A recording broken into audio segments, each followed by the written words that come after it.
Sexual reproduction in flowering plant, ठीक है, SRFP, sexual reproduction in flowering plant, ठीक है। लैंगिक जनन, पुष्पीय पादपों में लैंगिक जनन, सेक्सुअल रिप्रोडक्शन। तो सेक्सुअल रिप्रोडक्शन या लैंगिक जनन की आवश्यकता क्यों होती है, ठीक है। हम सब जानते हैं कि जितने भी जीव हैं, ठीक है, जितने भी पृथ्वी में जीव हैं, चाहे वो पेड़ पौधे हों, वनस्पतियां हो या जीव, ये सभी के सभी क्या करते हैं, अपनी संतान उत्पत्ति के लिए क्या करते हैं, प्रजनन करते हैं। और प्रजनन की जरूरत बहुत ज्यादा होती है, इससे उनकी पॉपुलेशन ग्रोथ होती है और इनकी जनसंख्या दर बदर बढ़ती जाती है और वो जगह जगह फैलते जाते हैं, ठीक है। यह सब क्यों पॉसिबल हो जाता है, क्योंकि उसमें पाया जाता है हमारा लैंगिक जनन, ठीक है। लैंगिक जनन यहाँ पे पाया जाता है, सेक्सुअल रिप्रोडक्शन, ठीक है। अब यह लैंगिक जनन क्या होता है। लैंगिक जनन का अर्थ ये होता है कि इसमें मेल और फीमेल दोनों पास पास आते हैं और अपने युग्मकों को रिलीज करते हैं, जिसके बाद फर्टिलाइजेशन होता है, निषेचन होता है, और निषेचन के पश्चात एक नए जीव का विकास होता है। यही क्या कहलाता है, लैंगिक जनन कहलाता है, ठीक है। जैसे मेल में देखा जाए तो मेल का स्पर्म होता है, ठीक है, युग्मक, और फीमेल का ओवम होता है, युग्मक। दोनों मिल जाते हैं तो जाइगोट का फॉर्मेशन हो जाता है, और जाइगोट का फॉर्मेशन होने के बाद एक स्पष्ट रूप से नए बेबी का निर्माण हो जाता है। यह लैंगिक जनन कहलाता है। अब यदि लैंगिक जनन हो रही है तो इसके प्रॉस भी हो सकते हैं और कॉन्स भी हो सकते हैं, बेनिफिट हो सकते हैं और हानियां भी हो सकती हैं, ठीक है। तो क्या क्या बेनिफिट्स हैं, हम देखते हैं कि यदि लैंगिक जनन है तो दो अलग अलग जनक आपस में मिलते हैं और क्रॉस होता है, ठीक है। तो दोनों जने का गुण आपस में मिलेगा, ठीक है, तो एक नए गुण की उत्पत्ति होगी। ये लैंगिक जनन की सबसे पहली विशेषता है, यह सबसे बड़ी विशेषता है, ठीक है। दूसरा, इनमें तीव्र अनुकूलन की क्षमता पाई जाती है, ठीक है, तीव्र अनुकूलन की क्षमता पाई जाती है, और वो जो नया प्रोडक्ट आने वाला है वो उन दोनों से बेहतर ही होगा, ठीक है। तो यह लैंगिक जनन होता है, यह क्या कहलाता है, लैंगिक जनन कहलाता है। अब लाभ है तो हानियां भी हो सकती है। हानियों को इस तरीके से देखा जा सकता है कि इसमें दो युग्मकों की आवश्यकता होती है, दो गैमेट्स की आवश्यकता होती है, या दो जने मेल और फीमेल दोनों की आवश्यकता होती है, ये सबसे बड़ी हानि है, ठीक है। दूसरा और क्या हानि देख सकते हैं कि इनके जो गुण होते हैं वह अपने पेरेंट्स के जैसे नहीं होते, ये हानि हो सकती है, ठीक है। जैसे आपने अक्सर देखा होगा कि किसी घर में दादा या दादी है, ठीक है, दादा या दादी है तो उनके बेटे अलग हैं और उनके बेटे के बेटे का बिहेवियर अलग है, उन सभी से अलग होता है, ठीक है। तो ये क्या कहलाता है, ये क्यों होता है, ये लैंगिक जनन के फलस्वरूप ही उत्पन्न होता है, ठीक है जी। लैंगिक जनन के फलस्वरूप ही उत्पन्न होता है, ठीक है। क्या आपने कभी सोचा है कि लैंगिक जनन यदि हो रहा है तो एक पीढ़ी से दूसरी पीढ़ी जब जाते हैं तो गुणसूत्र की संख्या में क्या बदलाव हो सकता है, क्या नहीं, ठीक है। गुणसूत्र की संख्या हमेशा समान होती है, ठीक है। सोमेटिक सेल मतलब काइट सेल, मनुष्यों के सोमेटिक सेल, सोमेटिक सेल मतलब क्या होता है, कायिक कोशिका। कायिक कोशिका मतलब हमारी जो कोशिकाएं मिलकर बनी होती है वो सोमेटिक सेल कहलाती है, ठीक है। सोमेटिक सेल की संख्या हमेशा क्या होती है, डिप्लॉइड होती है। डिप्लॉइड मतलब 2n होती है, ठीक है। जबकि गैमेट्स, गैमेट्स क्या होते हैं जी, गैमेट्स क्या होते हैं, हैप्लॉइड होते हैं, ठीक है जी। और ये गैमेट इन्हीं के द्वारा ही निर्मित किए जाते हैं, ठीक है। अब इन दोनों को, सोमेटिक सेल और गैमेट, दोनों दोनों को क्या करना पड़ेगा, किसी न किसी रूप से आपस में मिलना पड़ेगा। फिर गैमेट से फिर से सोमेटिक सेल बन जाएगा, सोमेटिक सेल से फिर गैमेट सेल बन जाएगा। यह क्या कहलाता है, पीढ़ी एकांतरण कहलाता है, पीढ़ी एकांतरण। यह क्या कहलाता है जी, पीढ़ी एकांतरण कहलाता है। और पीढ़ी एकांतरण को जानने के लिए हम एक प्लांट का उदाहरण ले सकते हैं, ठीक है। प्लांट में दो प्रकार की आवश्यकता है, दो प्रकार से पीढ़ी एकांतरण पाया जाता है। पहले स्पोरोफाइटिक अवस्था, स्पोरोफाइटिक फेज, ठीक है जी, और दूसरा होता है गैमेटोफाइट। गैमेटोफाइट मतलब युग्मकोद्भिद अवस्था, ठीक है, गैमेटोफाइटिक स्टेज, ठीक। गैमेटोफाइटिक स्टेज में क्या होता है, या तो एक मेल गैमेट बन सकता है और एक फीमेल गैमेट बन सकता है, ठीक है। तो मेल गैमेट और इधर क्या बन जाएगा, फीमेल गैमेट बन जाएगा, ठीक है। मेल गैमेट और फीमेल गैमेट बन जाएगा, ठीक है। तो गैमेटोफिट अवस्था में क्या हो जाता है कि युग्मकों का निर्माण होता है। गैमेटोफाइट अवस्था में क्या होता है जी, युग्मकों का निर्माण होता है। और स्पोरोफाइटिक अवस्था में क्या हो जाता है, बीज से लेके, स्पोरोफाइटिक अवस्था में क्या हो जाएगा, बीज से लेके पौधे बनने तक और पौधों से लेके फल बनने तक की अवस्था, ठीक है, यह स्पोरोफाइटिक अवस्था कहलाती है, ठीक है जी। यह स्पोरोफाइटिक अवस्था कहलाती है, यह इसके संपूर्ण जीवन को दर्शाते हैं। जबकि गैमेटोफाइट क्या कहलाता है, गैमेटोफाइट उनके जीवन में उपस्थित या उत्पन्न होने वाले युग्मकों को दिखाता है, ठीक है, युग्मकों को दिखाता है। स्पोरोफाइटिक हमेशा क्या हो जाएगा, 2n हो जाएगा, डिप्लॉइड अवस्था में होता है। यही 2n क्या करेगा, गैमेट्स का फॉर्मेशन करेगा और गैमेटोफाइटिक अवस्था में सिंगल एन का हो जाएगा, ठीक है जी, सिंगल एन का हो जाएगा। तो यहाँ पे यदि हम एक प्लांट के बारे में बात करें तो इसका मेल गैमेट क्या होता है जी, परागकण होता है, पोलन ग्रेन्यूल्स होता है, पोलन ग्रेन्यूल्स होता है। और फीमेल के गैमेट क्या कहलाता है जी, ओव्यूल कहलाता है, ठीक है। दोनों कैसे हो जाएंगे जी, हैप्लॉइड हो जाएंगे, इनकी प्लॉइडी लेवल कैसे हो जाएगी, अप्लाइड हो जाएगी। ठीक, तो मेल गैमेट और फीमेल गैमेट दोनों आपस में फ्यूज हो जाएंगे और फ्यूज होने के बाद दोनों आपस में मिलकर क्या बना लेंगे, जाइगोट। जाइगोट मतलब क्लोन बना लेंगे और जाइगोट का लेयर कितना हो जाएगा, 2n का हो जाएगा। 2n मतलब डिप्लॉइड लेवल का हो जाएगा। ठीक है, अब यही जाइगोट आगे चल के क्या बनाएंगे जी, बीज बनाएंगे। ठीक है जी, बीज बनाएंगे। यही बीज आगे चल के पौधे बनाएंगे। ठीक है, पौधों में फिर पौधे पौधे या फिर क्या बनेंगे जी, नर या मादा युग्मक बनेंगे या पौधे से बनेंगे। पौधे फिर क्या किस में चले जाएंगे जी, मेल गैमेट और फीमेल गैमेट बनाएंगे और फिर से फिर से दोनों बन फिर से दोनों मिक्स हो जाएंगे और जाइगोट बनेंगे। फिर पौधे इस तरीके से स्पोरोफाइटिक और गैमेटोफाइटिक अवस्था दोनों अल्टरनेट चलती रहती है। ये क्या कहलाता है, पीढ़ी एकांतरण कहलाता है। ठीक है जी, ये क्या कहलाता है, पीढ़ी एकांतरण कहलाता है। तो इस तरीके से हमने देखा कि प्लॉइडी लेवल 2n से लेके हैप्लॉइड लेवल तक दोनों को एक साथ क्या कहा जाता है, पीढ़ी एकांतरण कहा जाता है। जिसमें हमने देखा एक होता है स्पोरोफाइटिक अवस्था और दूसरा होता है गैमेटोफाइटिक अवस्था। गैमेटोफाइट मतलब युग्मकोद्भिद अवस्था और स्पोरोफाइटिक अवस्था मतलब पादप की कायिक अवस्था। ठीक है, बीज, बीज से पौधे, पौधे से फल। ठीक, तो इस तरीके से जो पौधे होते हैं मतलब जो पेरेंट्स होंगे वो डिप्लॉइड होंगे हमेशा और जो गैमेट बनेंगे वो हमेशा हैप्लॉइड हो जाएंगे। दोनों को फ्यूज करना रहेगा, फ्यूज करने के बाद बीज बन जाएगा, उससे पौधे, फिर इस तरीके से ये साइकिल जो है वो चलता रहेगा। समझ में आ गया? तो ये है आपका चैप्टर का ओवरव्यू था। इस चैप्टर को चालू करने से पहले हमको इन सारी चीजों के बारे में जानना बहुत ज्यादा जरूरी है। इसके अलावा एंजियोस्पर्मिक प्लांट, एंजियोस्पर्मिक प्लांट मतलब क्या होता है, आवृत्त बीजी पौधे। आवृत्त बीजी का अर्थ ये होता है कि जिस किसी भी प्लांट के बीज में, ठीक है जी, कहाँ पे बनाए, यहाँ पे बनाते हैं, प्लांट का बीज किसी प्रकार के आवरण से घिरा हुआ रहता है। ठीक है, प्लांट का बीज आवरण से घिरा हुआ रहता है वह आवृत्त बीजी कहलाता है। आवृत्त बीजी मतलब एंजियोस्पर्मिक प्लांट। ठीक है जी, एंजियोस्पर्मिक प्लांट ये आवृत्त बीजी कहलाता है। ठीक, यदि किसी का बीज बीज में बीज का आवरण नहीं है, केवल बीज बस है, ठीक है, तो वह क्या कहलाता है, अनावृत बीजी प्लांट कहलाता है, जिम्नोस्पर्मिक प्लांट कहलाता है। ठीक, तो आप अपने आसपास जितने भी प्रकार के पेड़ पौधे देखते हैं वो सारे के सारे एंजियोस्पर्मिक प्लांट के अंतर्गत आते हैं। ठीक है, जिम्नोस्पर्मिक प्लांट्स में क्या आ जाते हैं, हमारे पाम्स वगैरह आ जाते हैं, पाम वगैरह आ जाते हैं। ठीक, आपने देखा होगा जैसे क्या बोलते हैं, आम को ही देख सकते हैं, आम का जो बीज होता है उसमें आवरण पाया जाता है, खोल पाया जाता है। ठीक है ना, और बाकी अन्य प्रकार के बीजों में भी खोल पाया जाता है, तो ये आवृत्त बीज पौधे कहलाते हैं। ठीक है,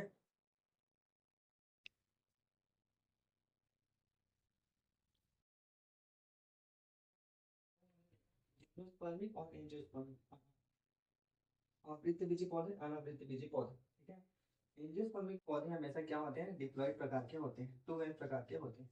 ठीक है, और जिम्नोस्पर्मिक पौधे हमेशा हैप्लॉइड प्रकार के होते हैं। ठीक, तो ये बात हमको याद रखना है, पूछा जाएगा कि पीढ़ी एकांतरण किस में पाया जाता है, तो एंजियोस्पर्मिक प्लांट में पाया जाता है। एंजियोस्पर्मिक प्लांट का प्लॉइडी लेवल कैसा होता है, 2n होता है। ठीक है, गैमेटोफाइटिक अवस्था में प्लॉइडी लेवल कितनी होती है, n होती है। ठीक है ना, इस तरीके से हमको ये बात याद रखनी है और इसे एक नंबर वाले क्वेश्चन यहाँ से बन सकते हैं, तो इसलिए यहाँ पे इसको करा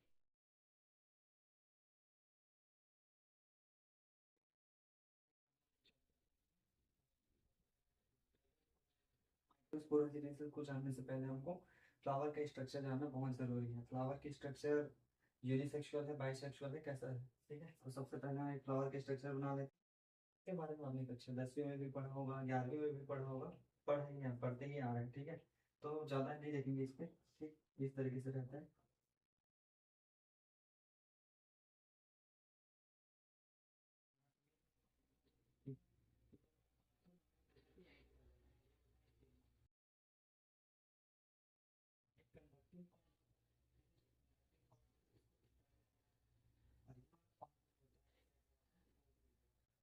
ठीक है, स्टिग्मा, स्टाइल, ओवरी। ठीक, अब मेल वाला पार्ट में चलते हैं।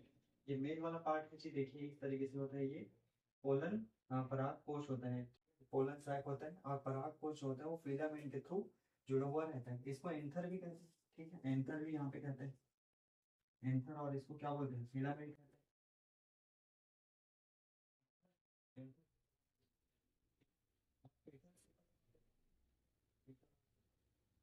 ये हो गया हमारा पेटल और ये हो गया हमारा सेपल।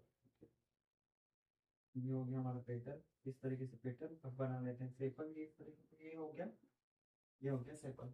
ठीक, तो इसको नाम दे देते हैं, ये है तुम्हारा सेपल। और ये हो गया हमारा पेटल। ठीक है, इसको क्या बोला जाता है, जहाँ से पुष्पी पत्र, ठीक है, या जन्म लेते हैं, वो क्या कहलाता है, थैलेमस कहलाता है। तो ये हो गया हमारा थैलेमस। ठीक है, थैलेमस के ऊपर हमारा पुष्पी पत्र पूरी तरीके से पाया जाता है। ठीक है, थैलेमस, थैलेमस से अटैच हो गई क्या पाया जाता है, सेपल। बाह्यदल जिसको बोला जाता है, बाह्यदल जो होता है वो हरे रंग का होता है। ठीक है, क्योंकि फूल जो होता है वो पहले कलिका अवस्था, इस वजह से उसको प्रोटेक्ट करने के लिए सेपल को लाया जाता है, या सेपल पुष्प को सुरक्षित रखता है। साथ ही यह हरे कलर का होता है। जब पुष्प थोड़ा सा जन्म लेने वाला रहता है उस समय क्लोरोफिल के द्वारा भोज्य पदार्थों का निर्माण भी इसके द्वारा कर लिया जाता है। इसके साथ साथ वह फूल की सुरक्षा प्रदान करती है। ठीक है, इसके बाद आ जाते हैं पेटल पे। ठीक है, पेटल क्या होता है, पेटल मतलब दल पुंज जिसको बोला जाता है। ठीक है, पेटल जो होता है वो बहुत ज्यादा कलरफुल होता है, बहुत ज्यादा अट्रैक्टिव होता है।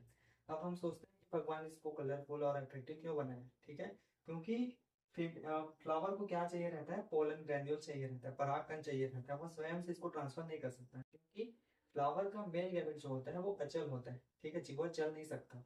इस वजह से फ्लावर के मेल गैमेट को उसके स्टिग्मा तक लाने के लिए मीडियम की आवश्यकता होती है। मीडियम कौन कौन से हो सकते हैं, चिड़िया हो सकती है, बटरफ्लाइज हो सकती है, बीज हो सकती है, इंसेक्ट्स हो सकते हैं, कुछ भी हो सकते हैं। ये सारी चीजें पोलन ग्रैन्यूल्स को वर्तिका तक लाने के लिए जिम्मेदार होता है। ठीक है, तो ये सब क्यों होगा, जब पुष्प आकर्षक होगा या कुछ अच्छी अच्छी चीजें वह इंसेक्ट को, बटरफ्लाई को देने की कोशिश करेगा, तो मकरंद नामक पदार्थ है फूलों के पास पाया जाता है जो मीठा होता है, और उसी के लालच में मधुमक्खियां, बीज, इंसेक्ट, बर्ड्स, ये सारी चीजें इनके पास आती है, इनके पास आती है, और किसी न किसी के थ्रू, अनजाने वश किसी भी थ्रू क्या कर देती है, परागन की प्रक्रिया संपन्न करा देती है, पॉलिनेशन संपन्न हो जाता है।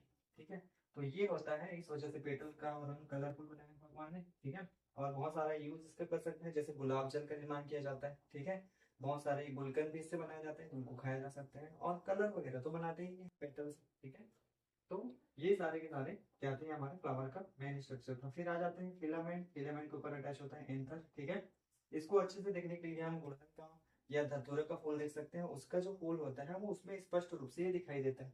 उसका फिलामेंट बहुत ज्यादा लंबा होता है और उसके पेटल से अटैच हुए हुआ लगा हुआ रहता है। ठीक है, ये हमारा इंथर, इंथर ये मेल पार्ट है, दोनों मेल पार्ट है भाई।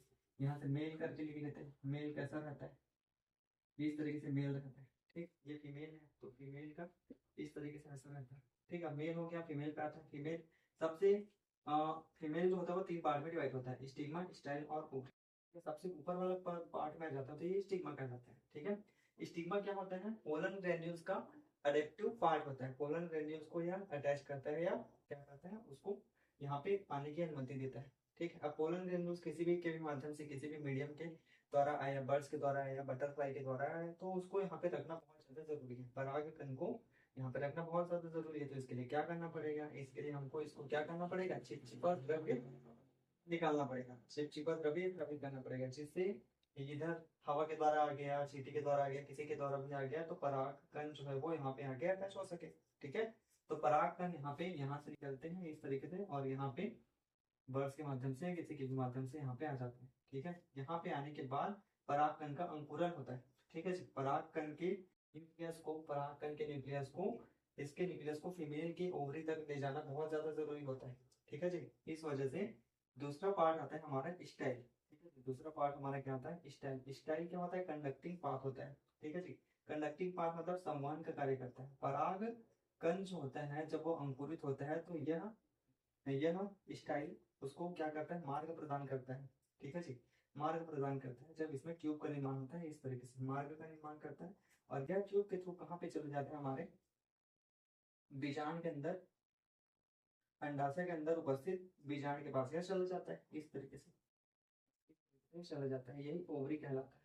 ठीक है जी, ये ओवरी है, और ओवरी के अंदर रहता है ओव्यूल। ओव्यूल मतलब बीजांड, और ओवरी मतलब अंडाशय। ठीक है, जब फर्टिलाइजेशन हो जाता है, निषेचन की प्रक्रिया संपन्न हो जाती है, तब यही ओव्यूल आगे चल के सीड का फॉर्मेशन करते हैं, बीज का निर्माण करते हैं। ठीक है, और यही ओवरी जो होता है यह फल का निर्माण करता है। यही ओवरी क्या करता है, फल का निर्माण करते हैं। फल का निर्माण, आप इसका उदाहरण देख सकते हैं, आप टमाटर को देख लीजिए। ठीक है, टमाटर को देखेंगे तो टमाटर का जो फ्रूट है, जो लाल लाल दिखता है, वो हमारा ओवरी है जी। ठीक है, उसके अंदर बहुत सारे सीड्स दिखते हैं, वो सीड्स क्या है, हमारे ओव्यूल्स हैं, जो निषेचन के बाद बने हुए हैं। ठीक है, और निषेचन के बाद ओव्यूल के अंदर क्या रहता है, भ्रूण कोष रहता है। भ्रूण कोष रहता है, जो नए जीवन के लिए एक बीज से नए पौधे निकालने के लिए आवश्यक होते हैं, ये हो जाता है। ठीक। और ये आपने देखा होगा टमाटर में लगा हुआ रहता है, इसको चीर लगना बोला जाता है। ठीक है। टमाटर में लगा हुआ रहता है, भाटा में लगा होता है सेपल। ठीक है। तो ये सारी प्रकार की प्रक्रिया थी, इसके बारे में हमने देख लिया था। इसका स्ट्रक्चर पूछ दिया जाता है भाई कि एक पुष्प का अनुप्रस्थ काल का चित्र बनाइए और नाम लिखिए और विस्तृत वर्णन कीजिए। इस तरीके से वहाँ पे पूछ दिया जाता है। ठीक है। अब इसका एक फोटो, नेट वाला फोटो आप यहाँ पे देख सकते हैं जो लग जाएगा। ठीक है। चलिए अब दूसरे टॉपिक पे आते हैं।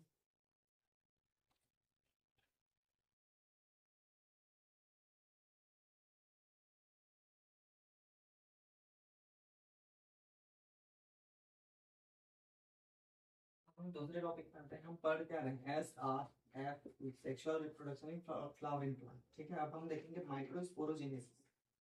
माइक्रोस्पोरोजेनेसिस हिंदी में क्या बोलेंगे जी, लघु बीजाणु जनन कहेंगे। ठीक है जी। हिंदी में इसको क्या बोल दिया जाएगा, लघु बीजाणु जनन। ठीक। पोलन का स्ट्रक्चर सबसे पहले देखना पड़ेगा। ठीक है। माइक्रोस्पोरोजेनेसिस को देखने से पहले पोलन सैक का स्ट्रक्चर हमको देखने को मिलेगा। तो पोलन सैक का स्ट्रक्चर कैसा रहता है, इस तरीके से रहता है। इस तरीके से अक्सर रहते हैं। हम गुड़हल का या धतूरे का उदाहरण लेके चल रहे हैं। ठीक है। अब हम इस पोलन ग्रैन्यूल्स को क्या कर दिए हैं, इस तरीके से काट दिए हैं। ठीक है। काटने के बाद हमको ये कैसे दिखाई देता है, हमको इस तरीके से दिखाई दे रहा है, इस तरीके से दिखाई देता है, इस तरीके से रहता है। ये कंडक्टिंग स्ट्रैंड होता है, संयोजी। ठीक है। जो दोनों को जोड़ने का कार्य करता है। यदि इसको काट के देखा जाए, इसको इस साइड देखते हैं, इसको इस साइड देखते हैं, तो यह पाली कहलाता है। क्या कहलाता है, पाली या लोब। इस तरीके से परागकण, ये इधर का एक पाली हो गया जी, इधर का एक पाली हो गया, ये बाई लोब स्ट्रक्चर कहलाता है। ठीक है। इसके साथ साथ इसमें क्या पाया जाता है जी, कोष्ठ पाया जाता है। पहला कोष्ठ, दूसरा कोष्ठ, तीसरा कोष्ठ। ठीक है। तो एक प्रारूपी पराग कोश में चार कोष्ठ यहाँ पे पाए जाते हैं। ठीक है।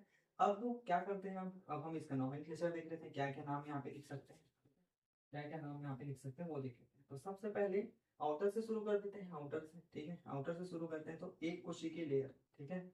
एक कोशिकीय लेयर पाया जाता है इस तरीके से। ये इसको बोला जाता है एपिडर्मिस बोलते हैं।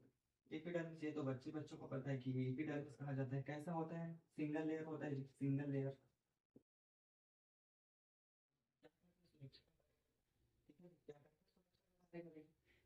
क्या आता है, एपिडर्मिस के बाद आता है इंडोथेलियम। ठीक है। इंडोथेलियम यहाँ पे एपिडर्मिस के बाद आता है। तो इस तरीके से हम इंडोथेलियम बना लेते हैं। इंडोथेलियम, इंडोथेलियम बोले या हाइपोडर्मिस बोले, हाइपोडर्मिस एक ही बात है। ठीक है। इंडोथेलियम, इंडोथेलियम, इंडोथेलियम में हाइपोडर्मिस इसको बोल सकते हैं। ठीक है।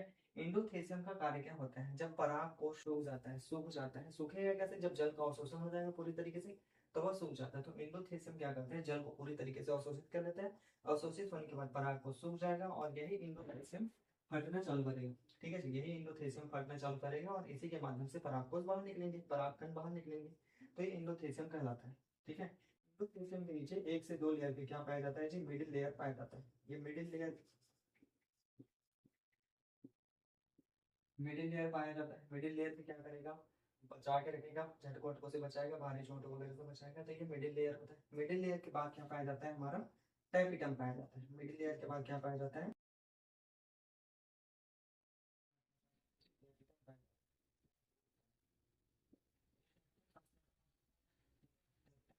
महत्वपूर्ण है क्योंकि यही माइक्रोस्पोर मदर सेल को, ठीक है जी, माइक्रोस्पोर मदर सेल को या लघु बीजाणुधानी कोशिकाओं को निर्माण करने के लिए प्रेरित करते हैं। और उसके लिए जितने भी एटमॉस्फेयर चाहिए, जितने भी भोज्य पदार्थ चाहिए, उन सभी का निर्माण कौन करेगा, टैपिटम करेगा। ठीक है।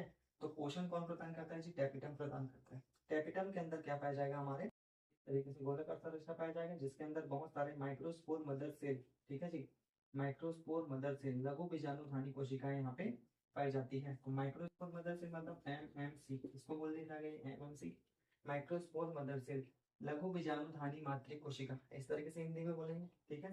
तो यही माइक्रोस्पोर मदर सेल जो कैसा होता है, डिप्लॉइड होता है, डिप्लॉइड होता है। और यही माइक्रोस्पोर मदर सेल ही आगे जाके किसका फॉर्मेशन करेगा, परागकण, पोलन ग्रेन्यूल्स। ठीक है। परागकण, परागकण का निर्माण करता है। यह परागकण क्या होता है, हैप्लॉइड होता है जी, सिंगल लेयर का होता है, सिंगल एंड वाला होता है। ठीक है जी, सिंगल लेयर का होता है। तो अब यहाँ पे देख सकते हैं माइक्रोस्पोर मदर सेल डिप्लॉइड है और परागकण हैप्लॉइड है। मतलब यहाँ क्या हुआ होगा, यहाँ पे मियोसिस हुआ होगा, अर्धसूत्रीय विभाजन हुआ होगा, जिसकी वजह से 2 एंड सिंगल एंड में चले गए। अब यहाँ पे एक और स्ट्रक्चर आता है जहाँ पे ये जो लेयर होता है वो थोड़ा सा कम होता है, ये जो लेयर जो होता है वो थोड़ा सा कम होता है, तो वो लेयर है ये वाला, इसको स्टोमियम कहा जाता है। स्टोमियम, यानी स्टोमियम यहाँ से धीरे धीरे फटना चालू होगा, तो ये इधर से यहाँ से फटेगा, ये फटेगा, ये फटेगा, ये फटेगा, इस तरीके से यह फटना चालू हो जाता है। ठीक है, अब हम मान के चलते हैं यहाँ से फट गया, इस तरीके से यहाँ से फट गया, यहाँ से फट गया, यहाँ से फट गया, फटने के बाद यहाँ पे जो क्या बना रहेगा, परागकण जो बना रहेगा वो यहाँ से मुक्त हो जाएगा, इस तरीके से यहाँ पे मुक्त कर दिया जाएगा। ठीक है, मुक्त कर दिया जाएगा। तो ये है क्या हमारा, ये है हमारा क्या, पराग कोश की संरचना। ठीक है, और सबसे ज्यादा इंपॉर्टेंट है टैपिटम, ये याद रखेंगे कि यह पोषण प्रदान करता है। ठीक है, अब हम देखेंगे, अब हम आते हैं हमारे मेन टॉपिक पर। हम इतना काम हम कर रहे हैं, इतना पेज बना रहे हैं, अब होगा तब आएगा, अब आएगा, तो अब ये आ गया।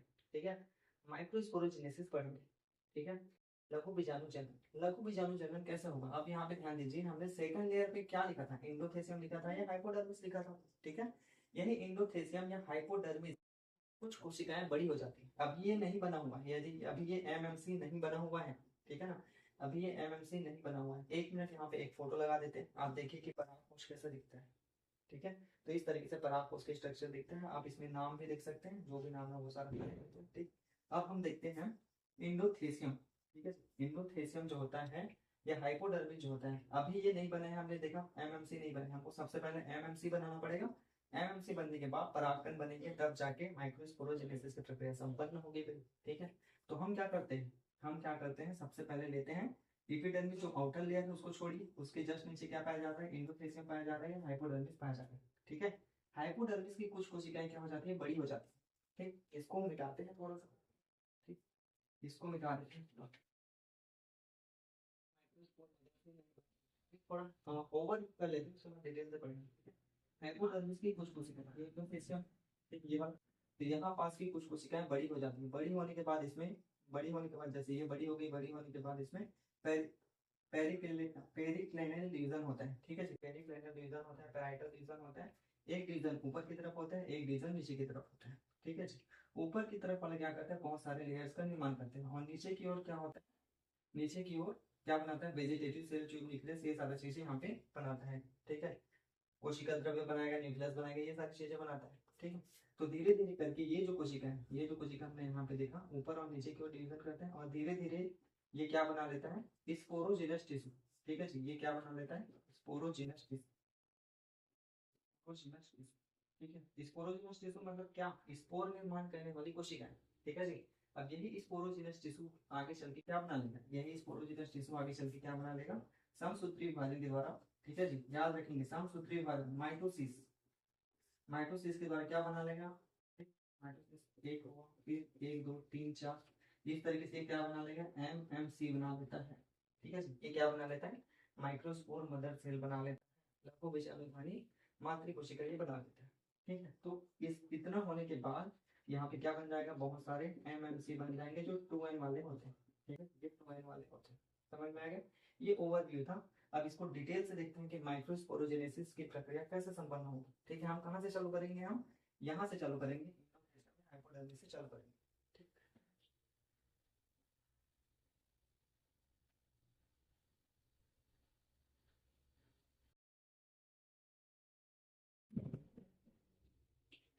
देखिए, हमने सबसे पहले लिया इंडोडर्मिस या हाइपोडर्मिस से ली थी। ठीक है, इंडोथेसियम या हाइपो, वो ले लेते हैं। तो क्या कोशिका, इसको आर्की स्पोरियल से लिखा जाता है, आर्की स्पोरियल से लिखा जाता है।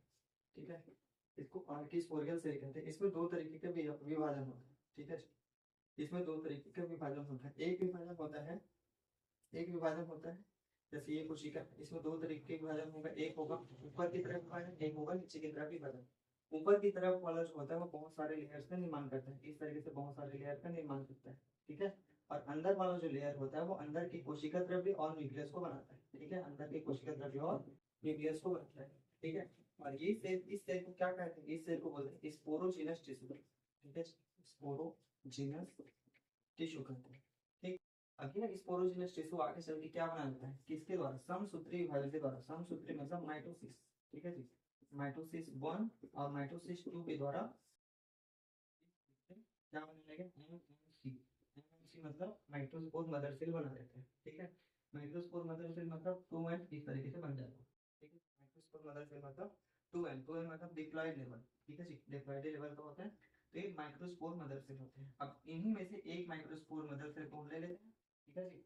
और यही एक माइक्रोस्पोर मदर सेल आगे चल के क्या बनाएगा, पराग कण बनाएगा। क्या बनाएगा जी, पराग कण। यहाँ पे पराग कण यहाँ पे बनाता है, ठीक है।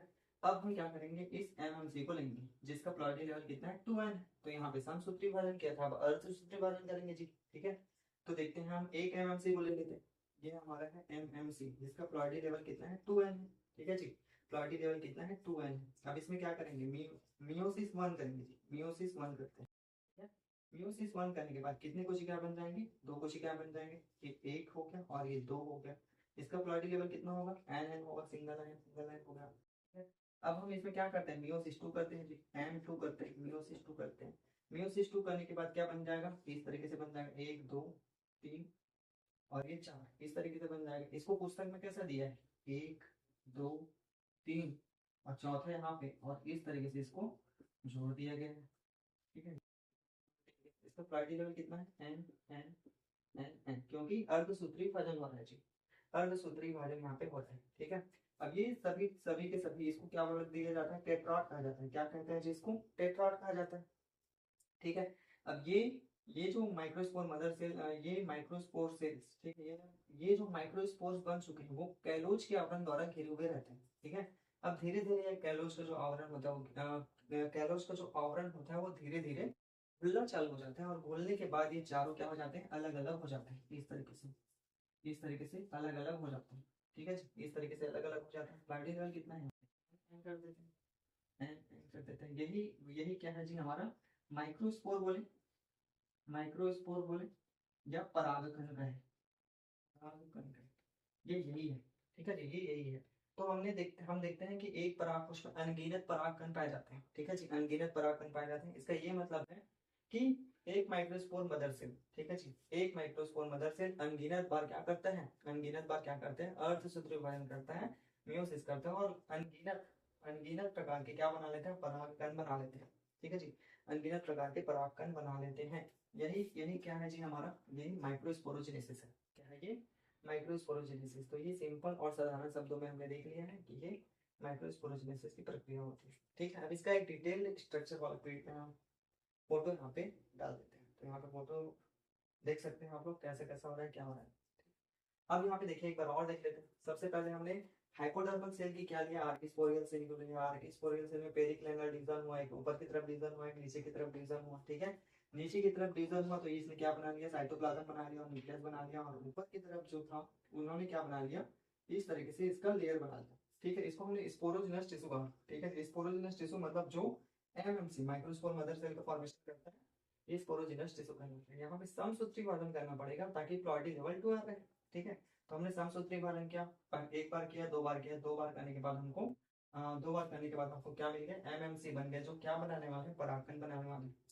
अब माइक्रोस्पोरोजेनेसिस को देखो क्या हुआ, हम इस एक एमएमसी को ले लेते हैं। यहाँ पे एमएमसी को लिया जो प्लॉयडी लेवल 2 है, यहाँ पे एमएमसी लिख देते हैं जी, एमएमसी, ठीक है। इसको ले लेते हैं। अब इसमें क्या होगा, मियोसिस 1 हुआ, मियोसिस 1 होने के बाद 2 भागों में बढ़ जाएगा, मियोसिस 2 होने के बाद 2 से 4 हो जाएगा।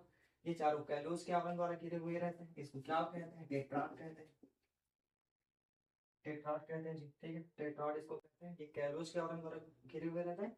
कैलोज का जो आवरण होता है वो धीरे धीरे हटना चालू हो जाता है और हमको एक नया परागकण हमको मिलना चालू हो जाता है, ठीक है जी। नया परागकण हमको मिलना चालू हो जाता है। तो ये क्या है हमारा माइक्रोस्पोरोजेनेसिस, ठीक है जी। ये क्या है हमारा माइक्रोस्पोरोजेनेसिस। इसका डिटेल वर्जन पूछा जा सकता है, ये हमने कर लिया, ठीक। अब हम देखते हैं, इसके बाद हम देखेंगे ये परागकण जो है इसकी संरचना देखते हैं, ठीक है। परागकण की संरचना क्या होती है, परागकण की संरचना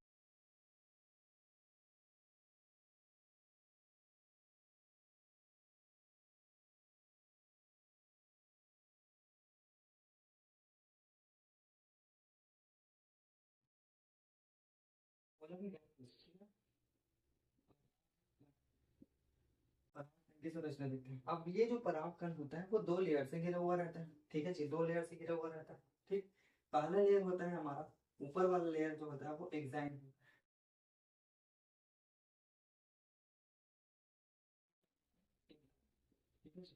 अंदर वाला जो लेयर रहता है ये क्या होता है, इन टाइम कहलाता है। अंदर वाला लेयर क्या कहलाता है, इन टाइम कहलाता है। ठीक है, यहाँ पे सबसे बड़ी बात क्या है, एग्जाइम जो होता है, ठीक है जी, एग्जाइम जो होता है वो एक विशेष प्रकार के पदार्थ का स्त्रावन करता है, जिसको क्या कहते हैं, स्पोरोपोलिनिन कहते हैं, स्पोरोपोलिनिन। ये बात याद रखेंगे जी, बहुत ज्यादा इंपॉर्टेंट है स्पोरोपोलिन।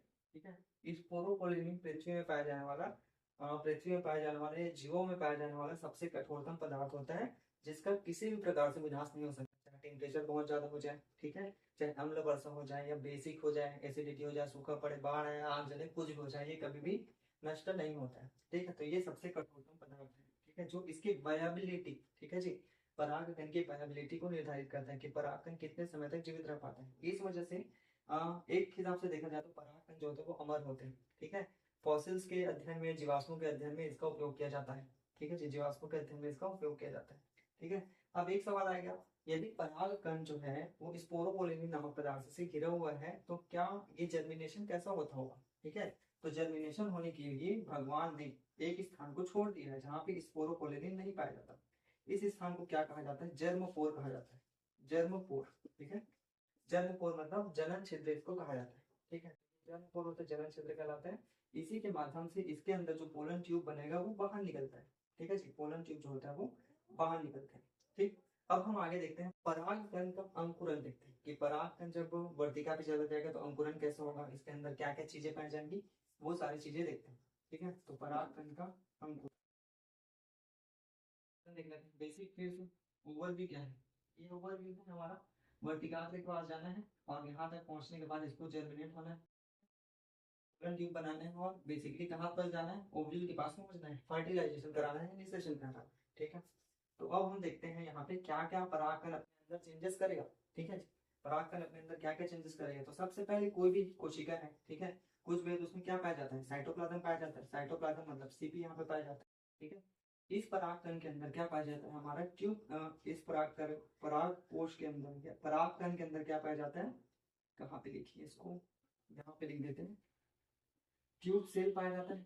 ट्यूब सेल बोल सकते हैं या इसको वेजिटेटिव सेल कहते हैं, वेजिटेटिव सेल दोनों कह सकते हैं। ठीक है जी, ट्यूब सेल या वेजिटेटिव सेल दोनों प्रकार के कह सकते हैं। ये ट्यूब सेल हो गया, ये हमारा साइटोप्लाज्म में सीपीएस हमने लिख दिया। ठीक है, और इसमें क्या पाया जाएगा, एक न्यूक्लियस पाया जाएगा, एक न्यूक्लियस पाया जाएगा। ठीक है, एक न्यूक्लियस पाया जाएगा।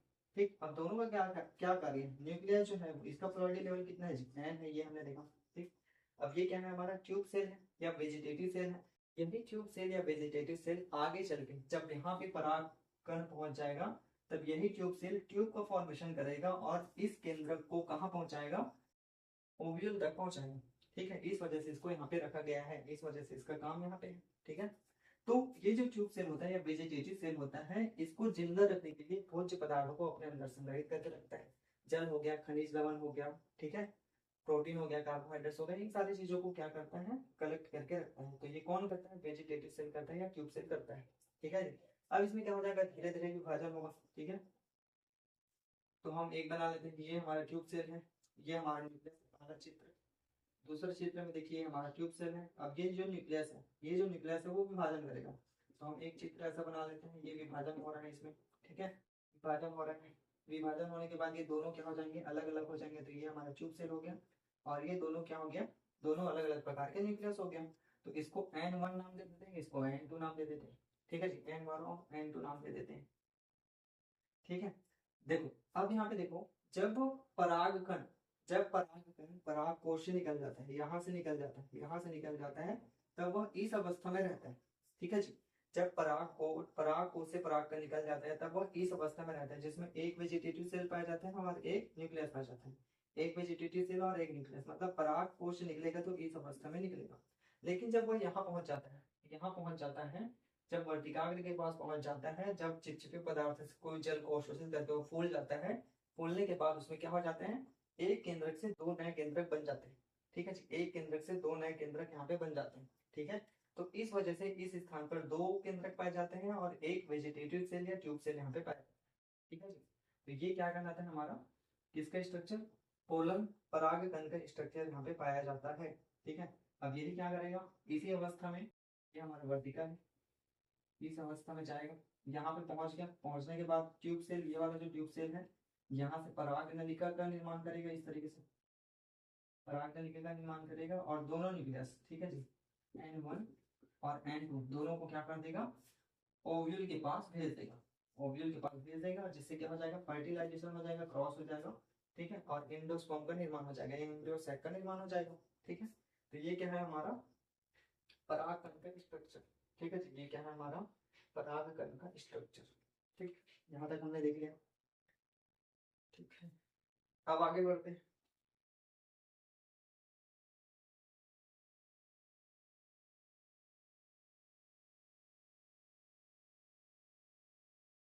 तो यहाँ पे लगा देते हैं, ठीक है, जैसे आपको अच्छे से समझ में आ जाएगा, ठीक।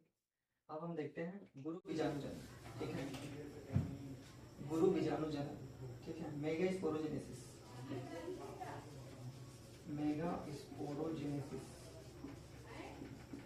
मेगा स्पोरोजेनेसिस इसके बारे में हम क्या है, मेगा स्पोर मतलब बड़ी वाली कोशिका, ठीक है। तो हमेशा हम देखते हैं कि फीमेल मेल के जो स्पोर्स होंगे, मेल के गैमेट जो होंगे वो हमेशा छोटे होते हैं, जबकि फीमेल का जो गैमेट होता है वो बड़ा होता है, इसलिए मेल वाले को माइक्रोस्पोर कहा जाता है, फीमेल वाले को मेगा स्पोर कहा जाता है, बस इतनी सी बात है, ठीक है।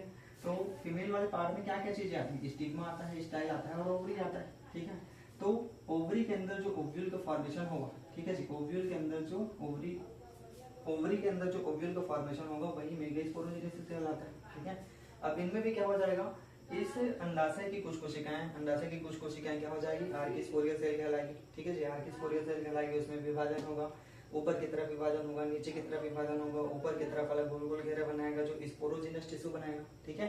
स्पोरोजिनस टिश्यू बनने के बाद अंदर की ओर क्या बनेगा, मेगा स्पोर मदर सेल बनेगा, उसमें माइक्रोस्पोर मदर सेल बना था, मेगा स्पोर मदर सेल फिर से डिवीजन करेगा, डिवीजन करने के बाद क्या बन जाएगा, डिवीजन करने के बाद हमारा क्या बन जाएगा, ओव्यूल का फॉर्मेशन हो जाएगा, ठीक है। यही क्या कहलाता है, मेगा स्पोरोजेनेसिस कहलाता है, ठीक।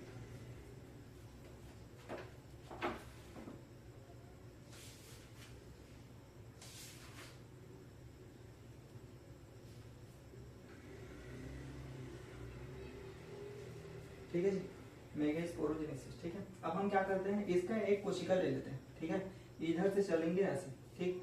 तो अंडाशय की कुछ कोशिका ले लेते हैं, वो अंडाशय की कुछ कोशिका लेते हैं इस तरीके से, अंडाशय की एक कोशिका क्या कहलाती है, आर्किस्पोरियल सेल कहलाती है, ठीक है, आर्किस्पोरियल सेल, आर्किस्पोरियल सेल कहलाती है। आर्किस्पोरियल सेल क्या करेगा, भोज्य पदार्थ को ग्रहण करेगा, आकार में बड़ा हो जाएगा, ठीक है जी। तो आर्किस्पोरियल सेल भोज्य पदार्थ को ग्रहण कर रहा है और आकार में बड़ा हो गया, ठीक है। आकार में बड़ा होने के बाद क्या करता है, विभाजन करता है, ऊपर की तरफ विभाजन करता है, नीचे की तरफ विभाजन करता है, ठीक है। तो आर्किस्पोरियल सेल हम देख रहे हैं, एक विभाजन किया ऊपर की तरफ, एक विभाजन किया नीचे की तरफ, ठीक है। इस प्रकार से ये क्या बना लेता है, इस प्रकार से क्या बना लेता है, मेगा स्पोर मदर सेल बना लेता है, ठीक है जी। मेगा स्पोर मदर सेल जिसका प्लॉइडी लेवल कितना होता है, 2n होता है, ठीक है जी, जिसका प्लॉइडी लेवल क्या होता है, 2n होता है, ठीक है। अब इसमें समसूत्री विभाजन होगा तो एक मेगा स्पोर है तो बहुत सारे मेगा स्पोर बन जाएंगे, 2 से बन गया तो 2 से, फिर इससे बनेगा, फिर इससे बनेगा, तो अनगिनत प्रकार के मेगा स्पोर मदर सेल यहाँ पे बन जाएगा, ठीक है, जिसका प्लॉइडी लेवल कितना होगा, 2n होगा, ठीक है। अब हम इस MMC को ले लेते हैं यहाँ पे, ठीक, जिसका प्लॉइडी लेवल कितना है, 2n है, ये क्या है, MMC है, megaspore mother cell. Megaspore mother cell में क्या हो जाएगा, फिर से डिवीजन होगा, ठीक है, फिर से इसमें डिवीजन होगा। तो सबसे पहले कर लेते हैं माइटोमियोसिस 1 कर लेते हैं, अर्धसूत्री विभाजन 1। इससे क्या हो जाएगा, जो प्लॉइडी लेवल है वो क्या हो जाएगा, हैप्लॉइड हो जाएगा। तो ये सिंगल एन हो गया, ये भी सिंगल एन हो गया, मियोसिस 1। मियोसिस 1 होने के बाद इसमें मियोसिस 2 कर देते हैं, ये मियोसिस 2 हो गया। मियोसिस 2 होने के बाद इससे कितने प्रकार की कोशिका बन जाएगी, 4 प्रकार की कोशिका बन जाएगी इस तरीके से, ठीक, 1 2 3 और ये 4। प्लॉइडी लेवल कितना है, एन एन एन एन, ठीक है जी, 4 प्रकार की कोशिकाएं बन जाती है। यही 4 प्रकार की कोशिकाएं क्या कहलाती है, मेगा स्पोर्स कहलाती है, मेगा स्पोर, ठीक है जी, मेगा स्पोर कहलाती है, ठीक। ये क्या कहलाती है, मेगा स्पोर कहलाती है, ठीक है। अब इसको अलग अलग कर लेते हैं, ये भी कैलोज के ऑर्गन के द्वारा घिरा हुआ रहेगा। ये लीनियर फॉर्म में, रैखिक फॉर्म में, टेट्राड फॉर्म में भी हो सकता है, कैसे भी हो सकता है, किसी भी तरीके का हो सकता है, ठीक है। तो ये लीनियर फॉर्म में एक रेखा के रूप में दिख रहा है, कैलोज के आवरण के द्वारा घिरा हुआ है, ठीक है। तो धीरे धीरे ये भी क्या हो जाएगा, विघटित हो जाएगा इस तरीके से, 1 2 3 और ये 4। इसका प्लॉइडी लेवल कितना है जी, एन एन एन एन, ठीक है जी। तो हम देख सकते हैं कि 2n से फिर से यहाँ पे क्या बन चुका है, n बन चुका है, ठीक है। तो ये क्या कहलाता है, गैमेटोफाइट कहलाता है, क्या कहलाता है, गैमेटोफाइट। ये पीढ़ी एकांतरण का ही क्या है, एक उदाहरण है, ठीक है जी। तो ये n यहाँ पे बन चुका है, ठीक। अब देखिए फीमेल क्या करती है, फीमेल बहुत ज्यादा कुर्बानी देती है, क्या देती है, कुर्बानी देती है। वो इसको एकदम स्पष्ट और एकदम तगड़ा वाला क्या चाहिए रहता है, मेगा स्पोर चाहिए रहता है, जिससे ओव्यूल का फॉर्मेशन हो, ठीक है, जिसके द्वारा इंडोस्पर्म का फॉर्मेशन हो, एम्ब्रियो साइक का फॉर्मेशन हो, उसके लिए बहुत ही ज्यादा त्याग उसको देना पड़ता है और एक कोशिका का चयन करना पड़ता है, ठीक है, जिसके लिए ये जो तीनों कोशिकाएं होती है वो अपने आप को स्वयं को क्या कर लेती है, खत्म कर लेती है, मार लेती है, डिजनरेट कर लेती है, ठीक है जी। डिजनरेट करने से पहले वो क्या करती है, इसमें जिसके अंदर जितना भी भोज्य पदार्थ है, ठीक है, या जितना भी अच्छी अच्छी चीजें उन सबको किसको दे देगा, इसको दे देगा, एक प्रकार की कोशिका को दे देगा। और यही एक प्रकार की कोशिका जो बहुत ज्यादा सेलेक्टेड है, बहुत ज्यादा अच्छा है, ठीक है, जो अगली पीढ़ी को अच्छी जगह पे ले जा सकती है, अच्छी जगह पे ले जा सकती है, इसका चुनाव किया जाएगा। और यही क्या कहलाता है, मेगा स्पोर कहलाता है, ठीक है जी, यही मेगा स्पोर कहलाता है जो 2n होता है, ठीक है जी, यही क्या कहलाता है, मेगा स्पोर, यही क्या कहलाता है, मेगा स्पोर कहलाता है जो 2n प्रकार का होता है। 2n क्यों होगा जी, सिंगल एन होगा, सिंगल एन होता है, ठीक, तो यही क्या है, मेगा स्पोरोजेनेसिस, कोई कठिन नहीं है। यदि माइक्रोस्पोरोजेनेसिस समझ में आ जाएगा तो ये समझ में आ जाएगा, सेम टू सेम प्रक्रिया वहाँ पे, ठीक, कैलोज बनेगा, टेट्राड बनेगा, उसमें चारों के चारों अलग थे, यहाँ पे चारों के चारों क्या हो जाते हैं, सिंगल सिंगल हो जाते हैं, 3 डिलीट हो जाता है, 1 ठंडे रहता है, मेगा स्पोर बना देता है, ठीक है। यही मेगा स्पोर आगे चल के ओव्यूल का फॉर्मेशन करेगा, ठीक है, मतलब ये क्या बनाएगा, ये वाला पार्ट बनाएगा, अंदर वाला पार्ट बनाएगा, ये वाला पार्ट बनाएगा, इस तरीके से इसके अंदर जो भी बनेगा, एम्ब्रियो सैक, न्यूसेलस, ये जो भी बनेगा ये सब बनाएगा, ठीक है। तो ये हो गया क्या हमारा,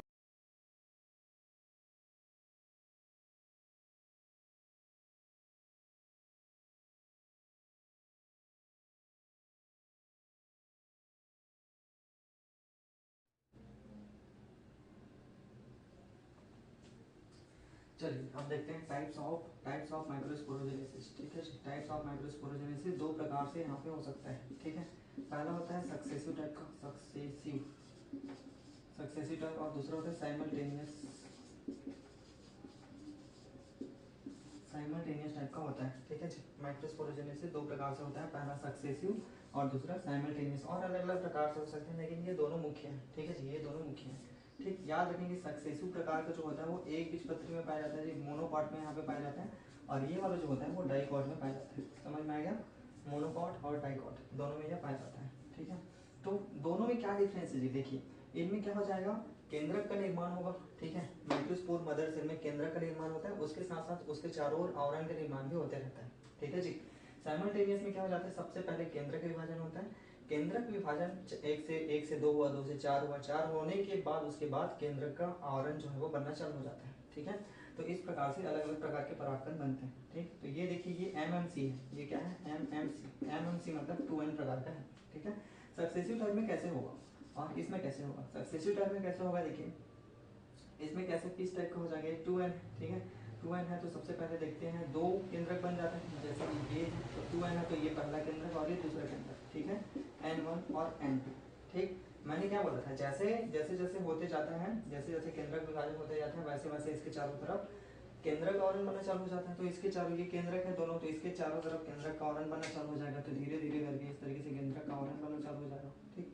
तो देखिए इस एक केंद्रक से ये पहला और ये दूसरा, इस तरीके से हो जाएगा। अब दूसरा दोनों केंद्रक बनने के बाद इसमें फिर से विभाजन हो गया, ये मियोसिस 1 था जी, ये मियोसिस 2 हो जाएगा, मियोसिस 2 होने के बाद 2 से 4 बन जाएगा जी। तो यहाँ पे देखिए इसको यदि बना के देखें तो एक इधर तो ऐसे ऐसे भाग जाएगा, एक इधर तो ऐसे ऐसे भाग जाएगा, तो इस प्रकार से टोटल 4 प्रकार के न्यूक्लियस या 4 प्रकार के माइक्रोस्पोर हमको मिल जाएंगे, ठीक है। ये एक बीजपत्री पौधों में होता है, ये सक्सेसिव टाइप का होता है। दूसरा होता है साइमल्टेनियस, डाइकॉट पौधों में पाया जाता है, द्विबीजपत्री पौधों में पाया जाता है, ठीक है। तो 2n से सबसे पहले इसमें बना ये 1 और ये 2, ठीक है।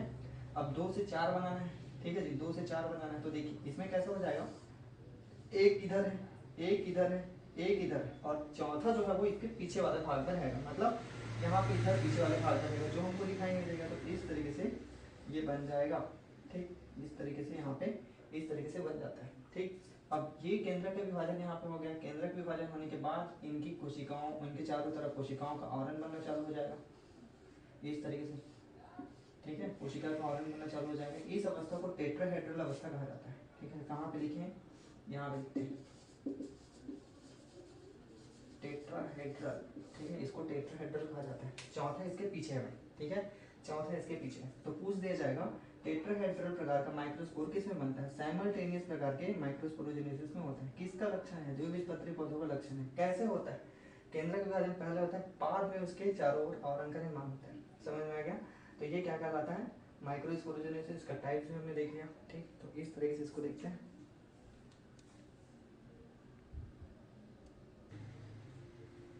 चलिए अब हम देखेंगे मेगास्पोरोजेनेसिस। ठीक है, गुरु बीजाणु जनन। ठीक है, गुरु बीजाणु जनन अब हमको देखना है। गुरु बीजाणु जनन को जानने से पहले सबसे पहले हमको यहाँ पे जो हमने देखा था इसको ओव्यूल, ओव्यूल का स्ट्रक्चर हमको जानना बहुत ज़्यादा जरूरी है। ठीक है जी, ओव्यूल को जानना बहुत ज़्यादा जरूरी है। तो सबसे पहले हम इस ओव्यूल का स्ट्रक्चर बना लेते हैं। देखिए किस तरीके से बनाएंगे, एकदम इसी इस तरीके से बना देना है, सांप टाइप का। इस तरीके से, और ये इस तरीके से हमको बनाना है।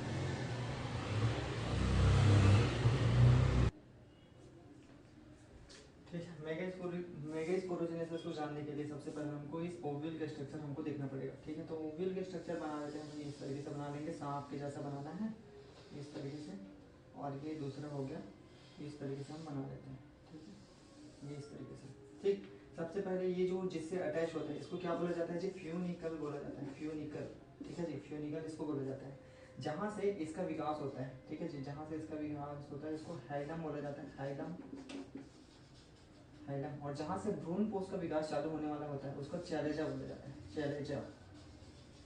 जहाँ से भ्रूण कोश का विकास होने वाला है उसको चैलेजा बोला जाता है। ठीक है, अब बीजांड जो होता है वो आगे चलकर दो आवरणों में बदल जाता है। ये पहला आवरण है, ये दूसरा आवरण है। इसके अंदर एक और आवरण पाया जाएगा इस तरीके से, ये दोनों आवरण होते हैं। इसको इंटेग्यूमेंट कहा जाता है। ठीक है जी, इंटेग्यूमेंट मतलब आवरण। ठीक है जी, इंटेग्यूमेंट मतलब क्या? आवरण।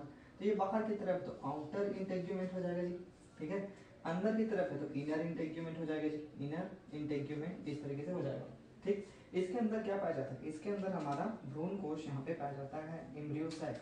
ठीक है, एम्ब्रियो सैक इसके अंदर यहाँ पे पाया जाता है, इस तरीके से एम्ब्रियो सैक यहाँ पे पाया जाता है।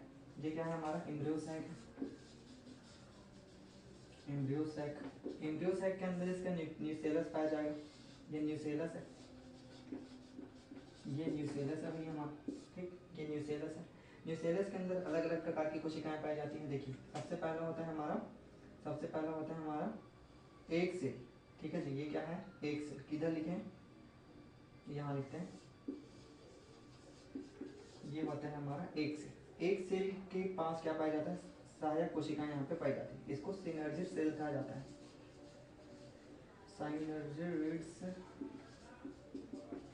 सिनर्जिड सेल्स या सहायक कोशिका कहा जाती है। इस सहायक कोशिका का काम ये होता है कि जब इधर से पराग नलिका आएगी, ठीक है जी, पराग नलिका आएंगे जिसमें दो प्रकार के न्यूक्लियस 1 और न्यूक्लियस 2 होगी।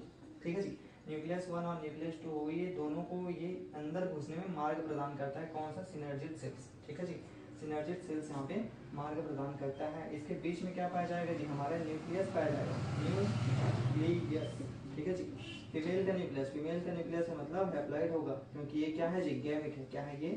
फीमेल गैमेट है। ठीक, फीमेल को कैसे लिखते हैं? ऐसे लिखते हैं, ये फीमेल गैमेट है, इस वजह से इसमें न्यूक्लियस पाया जाएगा जो एन टाइप का होगा। ठीक है, तो ये एन हो गया, ये भी देखिए N1 है, ये N2। ठीक है, इसके अलावा एक ये जो है वो एक सेल कहलाता है। क्या कहलाता है? एक सेल। हमने देखा ये एक सेल है। ठीक, तो ये जो न्यूक्लियस 1 और न्यूक्लियस 2 होते हैं, एक जो न्यूक्लियस होता है, आगे जाएंगे लेकिन मैं अभी से ही बता देता हूँ, एक जो न्यूक्लियस होता है वो एक सेल के साथ फ्यूज होता है, और दूसरा जो न्यूक्लियस होता है वो हमारे फीमेल के न्यूक्लियस के साथ फ्यूज होता है। ठीक है जी, फीमेल के न्यूक्लियस के साथ यहाँ पे फ्यूज होता है। ठीक, ऊपर की तरफ देख सकते हैं तो इधर क्या पाया जाता है हमारा? तीन प्रकार के क्या पाए जाते हैं? एंटीपोडल सेल्स पाए जाते हैं, एंटीपोडल सेल्स यहाँ पे पाए जाते हैं। ठीक है, ये एंटीपोडल सेल्स कहलाते हैं। अब इसका स्ट्रक्चर ये किस तरीके से बना होगा, ये ओव्यूल का विकास कैसे हुआ होगा, ये किस तरीके से बना होगा, हमको इसको डिटेल से देखना है। किसमें? मेगास्पोरोजेनेसिस में हमको डिटेल से देखना है। उस पर पढ़ने के बाद हमको ये सारी चीजें समझ में आ जाएंगी कि न्यूक्लियस कहाँ से आ गया, एक सेल कहाँ से आ गया, सिनर्जिड सेल्स कहाँ से आ गया, एंटीपोडल सेल कहाँ से आ गया। ठीक है, और जहाँ ये दोनों इंटेग्यूमेंट आपस में नहीं मिल पाते हैं, ठीक है जी, दोनों इंटेग्यूमेंट आपस में नहीं मिल पाते हैं, मतलब ये जो खाली जगह होती है इसको माइक्रोपाइल कहा जाता है, माइक्रोपाइल। ठीक है जी, माइक्रोपाइल इसको कहा जाता है बस। ठीक है, तो बायो में वही है कि यदि ये जो डायग्राम है वो समझ में आ गया, मतलब सारा का सारा कुछ याद है, कुछ नहीं। ठीक है जी, सारा याद है, सारा पूछे हैं। देखिए एक बार फिर से देख लेते हैं। सबसे पहला फ्यूनिकल, फ्यूनिकल मतलब डंठल, डंठल जिससे हमारा ओव्यूल होता है वो जुड़ा हुआ रहता है, वो फ्यूनिकल कहलाता है। फ्यूनिकल जहाँ खत्म होता है वो हाइलम कहलाता है। हाइलम के जस्ट नीचे जहाँ से एम्ब्रियो साइड भ्रूण कोष बनना चालू होता है वो चैलेजा कहलाता है। ठीक है जी, चैलेजा कहलाता है। ये भ्रूण कोष का वह आवरण, आवरण, ठीक है, भ्रूण कोष का आवरण क्या कहलाता है? आउटर इंटेग्यूमेंट, ठीक है, अंदर वाला आवरण इनर इंटेग्यूमेंट कहलाता है। ठीक है, जहाँ दोनों आवरण नहीं मिल पाते उसको माइक्रोपाइल कहा जाता है। यही माइक्रोपाइल के द्वारा नर का जो ट्यूब होगा वो अंदर जाएगा और उसके द्वारा न्यूक्लियस दोनों को मुक्त कर दिया जाएगा। ठीक है, अंदर की तरफ देखते हैं तो ये हमारा क्या होता है जी, कहाँ पे लिखे हैं, ये हमारा न्यूसेलस होता है। न्यूसेलस अलग है, न्यूक्लियस अलग है। न्यूसेलस के अंदर देखेंगे तो हमारा सबसे पहले हमने देखा एक सेल पाया जाता है। एक सेल के दोनों ओर क्या पाए जाते हैं?